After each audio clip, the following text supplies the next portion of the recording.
ഷോണി, തെരഞ്ഞെടുപ്പ് തോൽവിയിൽ നിന്നുണ്ടായ സ്വാഭാവിക പ്രതികരണമാണോ മുഖ്യമന്ത്രിയുടേത്? അതായത് തോറ്റു, അമ്പേ പരാജയപ്പെട്ട് നിൽക്കുന്ന സമയത്ത് സ്വന്തം പക്ഷത്തുണ്ടെന്ന് വിശ്വസിക്കുന്നവർ തന്നെ ഇങ്ങനെ പറയുന്നതിൽ പെട്ടെന്നുണ്ടായ ക്ഷോഭമാണോ, അതോ പിണറായി വിജയനായതുകൊണ്ട് അത് ബോധപൂർവമാണോ?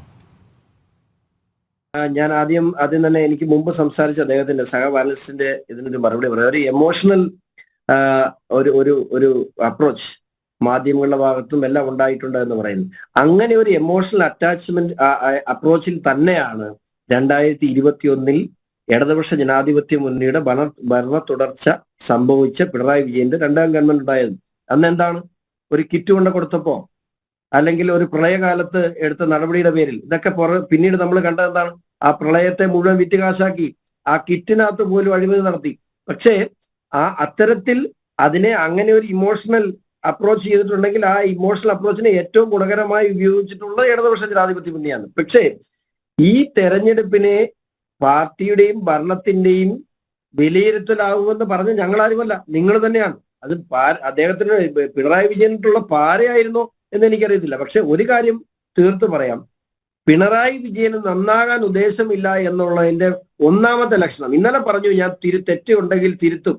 ആ തെറ്റു തിരുത്താൻ അദ്ദേഹത്തിന് ഉദ്ദേശമില്ല എന്നുള്ളതിന്റെ ഒന്നാമത്തെ തെളിവും അതിന്റെ ഏറ്റവും സ്പഷ്ടമായ തെളിവുമാണ് അദ്ദേഹത്തോട് ചേർന്ന് നിൽക്കുന്ന ഇടതുപക്ഷ സഹയാത്രികനായ ഒരു പിതാവിന്റെ ഉപദേശത്തെ ഇങ്ങനെ തിരസ്കരിക്കുക മാത്രമല്ല, അദ്ദേഹത്തെ അപമാനിക്കുകയും ചെയ്തത്.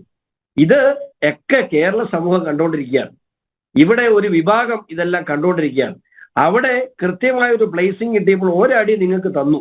ഇനി വരുന്ന 26-നും 25-ന് വരാൻ 2025-ൽ വരാമെന്ന തദ്ദേശ സ്വയംഭരണ തെരഞ്ഞെടുപ്പിലും 2026-ൽ വരാൻ പോകുന്ന നിയമസഭാ തെരഞ്ഞെടുപ്പിലും നിങ്ങൾ ഇതിന്റെ ഭവിഷ്യത്ത് അനുഭവിക്കാൻ പോകുന്നു. ഒറ്റ ചോദ്യം കൂടി, ഈ ഗീവർഗീസ് മാർ കുറിലോസ് ഇങ്ങനെ വിമർശിച്ചത് ഫേസ്ബുക്ക് പോസ്റ്റിലൂടെയാണ്.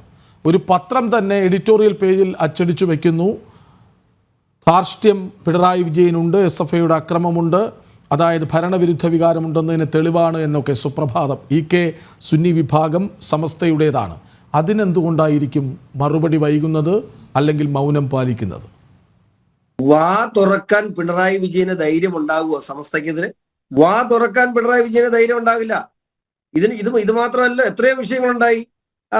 സജി ചെറിയൻ മന്ത്രി സൗദി പോയിട്ട് തിരിച്ചു വന്ന് ഈ ഗണപതി മിത്താന്ന് പറഞ്ഞതിന്റെ പിറ്റത്തെ ആഴ്ചയല്ലേ ആ സംഭവം ഉണ്ടായത്. സൗദി പോയിട്ട് വന്ന് അവിടെ വാങ്ക് വിളിക്കുന്നതിനെ സംബന്ധിച്ച് അദ്ദേഹം ഒരു പരാമർശം നടത്തി. 1 മണിക്കൂർ എടുത്തോ തിരുത്താൻ? ഒറ്റ മണിക്കൂർ. ഇന്നും ഷംസീർ അദ്ദേഹം പറഞ്ഞ തെറ്റാന്ന് തിരുത്താൻ തയ്യാറായിട്ടില്ല. അപ്പോ ഇവിടെ എന്തുമാകാം എന്ന് ചിന്തിക്കുന്ന ഒരു വിഭാഗമുണ്ട്. ഇപ്പോഴും അതിനെ ന്യായീകരിക്കുന്ന എത്രയോ പേരുടെ പോസ്റ്റ്, ഇന്ന് ഞാൻ മുമ്പേ പറഞ്ഞ ഫേസ്ബുക്ക് പോസ്റ്റ്, എത്രയോ പേരുടെ കർത്താവ് ഈശോമിശിഹായുടെ രൂപവും സുരേഷ് ഗോപിയുടെ മുഖച്ഛായ വെച്ച് ആ രൂപത്തെ കേരളം മുഴുവൻ പ്രചരിപ്പിച്ചില്ലേ ഇവര്? തന്റെ ഇടമുണ്ടോ ഇവർക്ക് അങ്ങനെ ഏതെങ്കിലും മറ്റു സമുദായത്തിൽപ്പെടുന്ന ആളുകളെ, ഈ പറയുന്ന സമുദായത്തിൽപ്പെടുന്ന ആരുടെയെങ്കിലും ഒരു ഫോട്ടോ വെക്കാൻ, അവരുടെ പേര് പരാമർശിക്കാൻ ധൈര്യമുണ്ടോ നിങ്ങൾക്ക്? ഞാൻ വെല്ലുവിളിക്കുന്നു. ഇതുപോലെ ഇന്ന് കാണിച്ച പോലെ ഇന്ന് ക്രൈസ്തവ സമുദായത്തോട് യേശു ക്രിസ്തുവിനോട് കാണിച്ച ഈ അവഹേളനം മറ്റേതെങ്കിലും സമുദായത്തോട് കാണിക്കാൻ നിങ്ങൾക്ക് തന്റെ ഇടമുണ്ടോ? ഞാൻ വെല്ലുവിളിക്കുന്നു.